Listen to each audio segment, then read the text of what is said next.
Professor, when I spoke to you recently, you said that your topic you'd like to talk about was why I came to Imperial College, but what I did when I got here. Oh, yes, indeed. Well, I came, I thought, to make vehicles travel across the ground at 300 miles an hour. In 1964, this seemed a real possibility in Britain before the end of the 60s. Linear motors was my topic. It was for my research on linear motors that I got the appointment. And that's the way it seemed to be going. But in the 1970s, it took all manner of turns for all manner of reasons. I went from one subject to another, sometimes returning back to electromagnetism and linear motors. Companies were set up. I got involved in all sorts of things I would never have dreamed of before I came here. But it emphasized that my decision was right, and the reason I was appointed was right. I can remember the interview I had with the late Sir Patrick Linstead. It was the only interview I had to get the job. And his $64 question was, would I rather be a member of a large team of professors, such as you got at Imperial College, or, as he put it, boss of the whole shooting match at a provincial university? And I knew that this was the $64 question. I better answer very carefully. So I'd answered him with another question. And I said, well, Rector, it's always been my ambition to push forward the frontiers of knowledge in my subject. And I think if frontiers are going to be pushed forward anywhere, it's going to be here, isn't it, Imperial College? And a broad grin on his face told me that I'd got the job. Well, yes, I think I've pushed a few frontiers along myself, but I've also been much encouraged by the people that I've come across since I've been here, who've pushed frontiers a lot further. Well, one of the people that, of course, you got to know quite well while he was still alive was Sir Willis Jackson. My connections with Sir Willis went back a very long way. In 1946, I got a Class B release from the RAF to come and start being an undergraduate at the ripe old age of 25. And I went to Manchester University, and I went to see the Professor of Electrotechnics, as it was called, and there I met a Professor Willis Jackson. And he accepted me as a student. That was the beginning. The same year that I took up my studentship, he left the chair at Manchester and came to Imperial College to take a chair here. F.C. Williams replaced him at Manchester, but Willis had not been long here, or so it seemed, before he came back to Manchester as Director of Education and Research with a seat on the board of Metropolitan Vicars, as it was then. In that position, he sent for me and asked me if I would be a consultant to Metropolitan Vics and would I keep an eye on the research department there for him. It was there he received his knighthood. He then returned to Imperial College to be a sort of super professor, 2 ranks above an ordinary professor, known to the boys in the grapevine of academic life throughout the country as God. It was said at the time that there were chairs, armchairs, thrones, and God. This was said by a roommate of mine in Manchester, not realizing that I was about to get myself a throne. It was all very amusing. But then, of course, he was made Lord Jackson of Burnley, and he welcomed me here. He got me here single-handed. I think he more or less told Sir Patrick Linstead that he had to take me. Because when he introduced me in my inaugural lecture, I shall always remember his words. He said, a few years ago I met a bright young man in Manchester, and I thought to myself, one day I'll have young Laithwaite come and work for me. And here he is to give his inaugural lecture, and the audience sort of rose to him because he was saying, and I did it single-handed, which he did. He also said to me the first week I came that I was to remember it was all good fun if I kept my sense of humour. I think I still have my sense of humour, but sometimes it's been very difficult. I felt like a stranger in London for the first 10 years, I think, even though I brought an ex-colleague, Fred Easton, with me. One's not readily accepted at Imperial College, I think. And Willis asked me once to give him a summing up of the department. And I put it aside several times because I didn't really want to tell him. And eventually he insisted, got rather sort of cross about it. So I said, well, as one Lancastrian to another, I could sum up this department by saying it was run on fear. And I didn't have to tell him who they were afraid of. And at this he got really angry, but only for about 60 seconds. And then he stopped and said, yes, well, I did ask. I said, yes, you did ask. But the fear came not from Willis himself. It came from the intermediary. It came from the person you had to get past to get to Willis. It came from his secretary, who was a retired naval officer and couldn't forget it.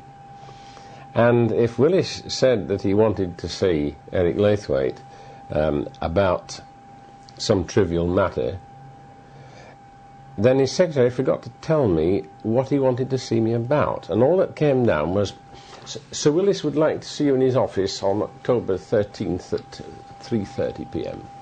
And you thought, oh hell, I'm going to be sent to Siberia. If you felt that you might have done something wrong, you see. When in fact all he wanted to ask you is, could you get him a reprint of a page of a book? You see, I mean, it was obvious where the fear was coming from. But people here do tend to look over their shoulders. I found there are three kinds of person on the staff at Imperial College. There are the great distinguished men, like Nobel Prize winners, of which there were 3 when I came here, and there are still 3, although the original 3 all died. 30-odd professors of the Royal Society, and they're here to decorate the place and to make sure that they get the very best staff and research students, which they do. Then there are young men who come as lecturers or senior lecturers on the grounds they've come here for 2 years so they can better themselves. They come and they go, they pass through, and they're brilliant, and we're fortunate to have them for as long as they stay. And then there are the administrative staff who take on all the chores that make life bearable for a professor like myself. They are the solid blocks on which the whole setup stands. But research, no, they don't bother about research. And they disappear at the end of June and reappear on the 1st of October. And thus getting us, I suppose, all into trouble, because neighbours and friends tend to say about August, when you're really sweating your guts out, oh, I suppose you're on your very long holiday now, and this always annoys me. There it is. Someone else, of course, you knew quite well while once again he was still alive, was Professor Dennis Gabor. Yes, indeed. I shall be delighted to tell my grandchildren that Dennis was a colleague of mine, worked in the same department. Dennis was always very kind to me. He said in public once that the ideas that I had belonged to the next century rather than to this one. And I think he meant it sincerely. I didn't understand holography when I first came here, and I asked one of the boys who'd worked with Dennis, would he explain it to me?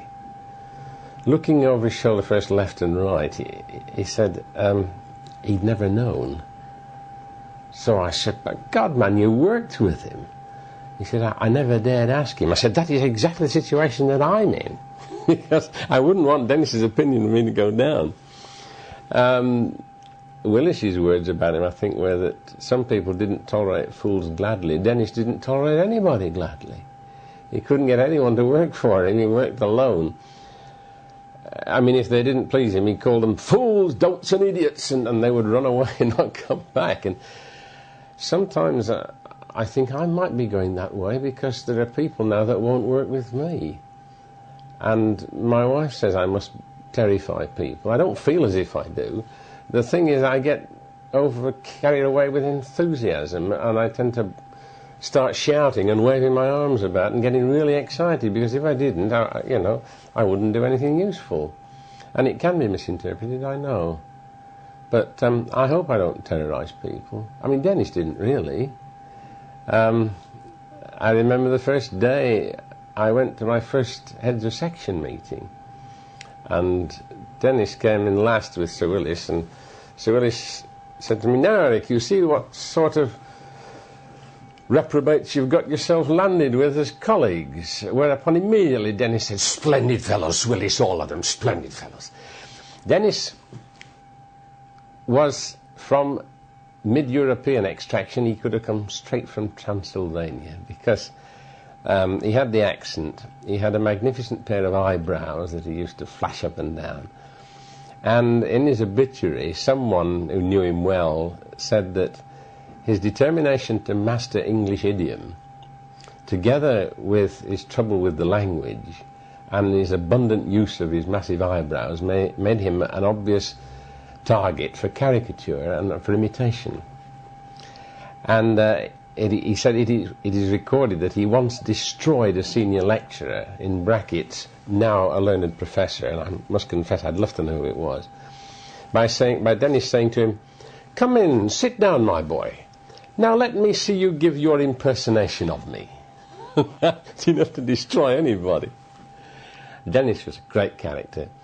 At his memorial service that I was on to attend, the address given by Dr. Allibone, who smuggled him out of Europe in 1938 or thereabouts, said, "Dennis was never a good administrator. What a blessing for the world!" And this amused me, considering that all the administrators of the college were sitting in a row in the front pew. There it was. Now, Dennis is a rare breed. They come very seldom. Now, of course, you've been involved in many films for schools and television, BBC. Recently, you were telling me about a rather interesting incident with Millbank Films, where you were trying to float your sphere. Yes, people come to me, not only people making films and the like, lots of people come wanting to know the impossible.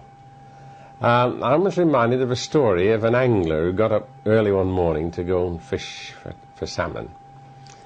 And he was whipping the water with his line from about 6 a.m. By about 9 o'clock in the morning, he hadn't had a single encouragement of any kind, nothing to show for his 3 hours of labour. And along the bank of the river came a small boy with his mother. Small boy rushed up and said, "Oh, mister, do let me see you catch a fish." And his mother, running behind him, said, "Now, don't you catch one for him till he says please." And a lot of people come under that sort of idea. We'd done the levitation by electromagnetic induction of a 3-foot diameter aluminium sphere in the Christmas lectures at Royal Institution in 1966. Millbank Films wanted to make a film about induction and to include this. They told me they wanted it as the end shot, so that they could put the captions over it as they went out of the film. Well, this thing took 450 amps from the mains at 415 volts if it was working normally. If it wasn't, it would blow the whole main circuit breaker out. But we'd done it at the RI. We'd killed that, we thought. So we set it up in the lab, and they were ready. Right, action, take one. Barry Owen and I put the sphere in and let go. And instead of just sitting there, as it had at the RI, it began to rock like this, rolling around more and more until I knew what was going to happen next. It was going to go right over, and it did, and it went faster and faster, and I knew that its target was now 3,000 RPM. Well, an aluminium sphere, 3-foot diameter, weighing about 40-50 pounds, doing 3,000 RPM is no thing to get in the way of. And I could see Barry's face, and he was thinking the same as I was. That thing is not going to stop till it gets to 3,000, and who then is going to stop it? Worst of all, if the fuse blows, or if we switch it off, it'll just drop, and then it'll take off. So best we stop it now. So when we had got to about 600 RPM or so, I just nodded to Barry, and we went in and collared it with our hands and sort of took it out. And the director said, well, why did you do that? We hadn't got long enough to put the captions on. I said, well, we didn't fancy stopping it when it was going any faster. So he said, all right, I'll have a retake. We said, look, the coils are smoking now. So we poured some liquid nitrogen on the coils and started again. And the next time we put it in and let it go, it did something quite different. It bounced. It went in, up, down, doink, doink, doink, and came right out into my arms and caught it. You see, right? Cut, start again. So we sat down and had some tea while we thought what we ought to do. We'd now done this experiment 3 times, given 3 different results. When we'd had some tea, the light dawned. It had been made as 2 hemispheres welded together around the equator. If we'd started with the equator horizontal, it was all quite happy. Now, in your time here, you've had many distinguished visitors, but before we get on to one very distinguished visitor, let's talk about this Polynesian girl that paid you a visit once. Oh, yes, this was the first month I was here. And I had secretary with a lot of experience. She reminds me of my present secretary a lot. She even had the same initials. And she told me what I should do, what I should not do. And in the first month, I had a lecture commitment in Birmingham. The following day, I returned to the college and realised that something had happened whilst I'd been away. You could divide the population right up the middle. Mostly it was a man-woman affair. If I passed a secretary in the college, she more or less snarled at me, sort of thing. And if I passed a young lecturer, he would sort of look me up and down in absolute admiration. I thought, I don't know what's gone on while I've been away. I got to my office, my secretary said, "Oh, you had a visitor yesterday." There was a young lady, I would think, from Tahiti. You're pulling my leg. No, she said, this was the day before miniskirts. This one had the shortest skirt that had been seen at that time, and a low-cut neck and back that practically met the short skirt. And she was of Polynesian extraction, and she was suntanned, and she wore coral beads and everything that a Tahitian girl should have. She was a dusky maiden, no less. She apparently had arrived whilst I was in Birmingham the day before, and said she was going to see me, and pretended she had an appointment to see me. My secretary said, "Well, he's not coming back today, he's in Birmingham. It's no good you're sitting there." She demanded to know someone in higher authority. And she was last taken to the awful, I mean it in the strict sense of the word, full of awe, the awful level 6 of this building where all the best people live. There she got as far as Sir Willis's secretary, unfortunately, and said she wasn't going until I came. And eventually, after several hours, it dawned on her that perhaps my secretary had been right and I wasn't coming back. And she went, and she never returned. And we never found out who she was. But there was a tailpiece, or I wouldn't be telling the story.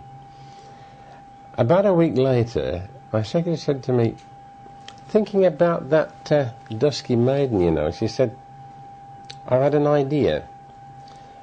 The day you were in Birmingham, the BBC put out a programme that you'd recorded some time earlier. It went out the night before she arrived. And I've just remembered that the last thing that was said by the interviewer was to camera, and he said, and Professor Laithwaite is now experimenting at Imperial College with models." She was a model, and she'd come to be experimented with. And I've always regretted I was in Birmingham that day.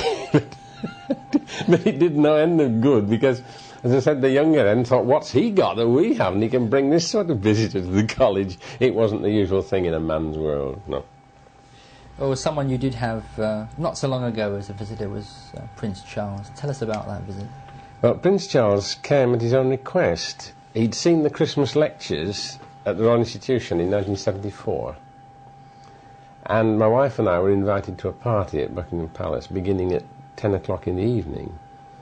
It was an amazing party by any standards. There were about 500 people there. And you knew about 490 of them by sight. They were all in showbiz, mostly so. Or racing drivers, or all in wrestlers, or people like this. And you saw the most amazing combination of people. I remember seeing Sir Harold Macmillan talking to Ernie Wise, sitting on a chaise longue, and you said, "This is impossible, we're not here," you know, he's dreaming. And we stayed until 2 o'clock in the morning, and nobody seemed to be going to bed, and I was sure we were dreaming. But eventually we thought, we see what you have to do. You go to the royal person you think has invited you. And I'd assumed it was Prince Philip because I'd been on his committee for 6 years in the 60s. My wife said, "Couldn't it be the Prince of Wales that invited you?" I said, "George, it could too." So we went and stood in an obvious place, and he came over to us, because he'd said, when we arrived at the party, that he'd loved the Christmas lectures, and would I be doing any more sometime? And I said, "I hope so." And he said he'd love to come. So at the end of the evening, I said to him, if we may return to the conversation we started earlier, was it the gyroscopes that interested your Royal Highness? He said, "Of course." I said, "Then if you want to see the gyroscope experiments, you don't have to wait for me giving a public lecture. I mean, you just come."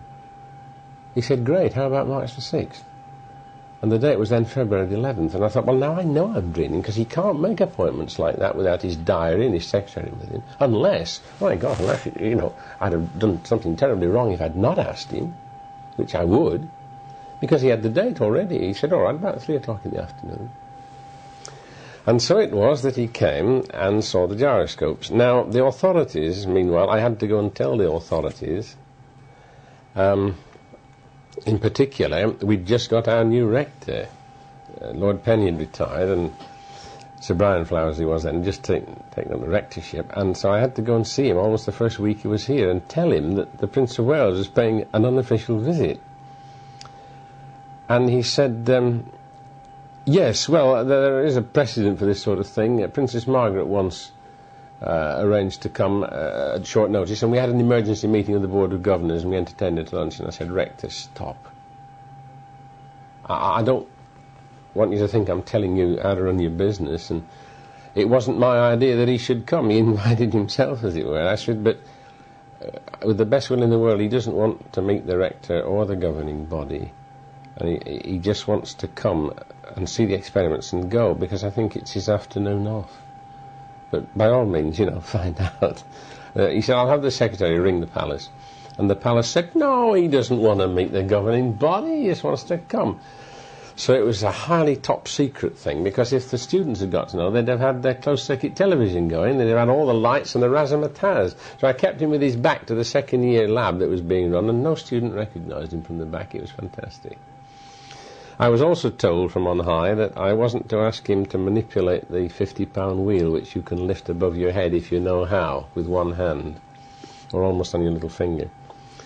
So I showed him this, and he was terribly excited by it. And he said, I said, now I've been strictly impressed on me. I'm not to ask Your Royal Highness this, but off the record, would you like to feel the force for yourself? And he said, of course. I said, it'll take me about a quarter of an hour to teach you. It did, in fact, only take 5 minutes, because he's as quick as his father on the uptake. And after 5 minutes, he was lifting the £50 wheel above his head, and excited, and he said, what will you do next? I said, well, I'd thought of making a rowing boat that would row across the Serpentine with oars that didn't touch the water, meaning they'd have wheels on the end instead. He said, promise me you won't do it until I can be there. I said, I promise. In fact, he said, if you can make it a two-seater, I'd love to row with you, and then if you sink, we both sink. And in 1975, as Eric Morecambe would say, I really needed that. No, sorry, Ken Dodd. I really needed that, because I was getting an awful lot of stick from the establishment for dabbling in a subject that wasn't mine. It was mine because the equations are the same as they are electromagnetism, and that's why it is my subject, and Michael Faraday taught me how to do it. So he left. We made him a presentation model of a gyro that he admired very much, and Colin Jones, the head of the workshop, presented it to him personally. And he left. Now, we've corresponded since, and the allegiance still stands that when I make the first demonstration of the fact that the laws of motion need updating, I shall be having the Prince of Wales see it before anyone else, because I've promised him. You've been talking now for something like 20 minutes. How would you, in another few minutes perhaps, sum up your work here at Imperial College? I know it's very difficult to... No, it's very simple, really. I'm like a child who's been brought up inside an institution and has never seen the outside world, the sea or trees in a wood and so on. And I've been coming here was like being taken out of that box and put into the marvellous real world that there is. And I've simply been standing and gazing in wonder at all the things that there are in the universe. And I'd just like to live to be 200, because one lifetime isn't enough. Of course, I shall never retire. I mean, when I'm 65, I hope they'll make me Professor Emeritus, but I also hope they'll let me go on working. Yes, I'm writing a book on engineering and biology, and the last chapter is called Gaze in Wonder. And that's how I can sum it up. Thank you.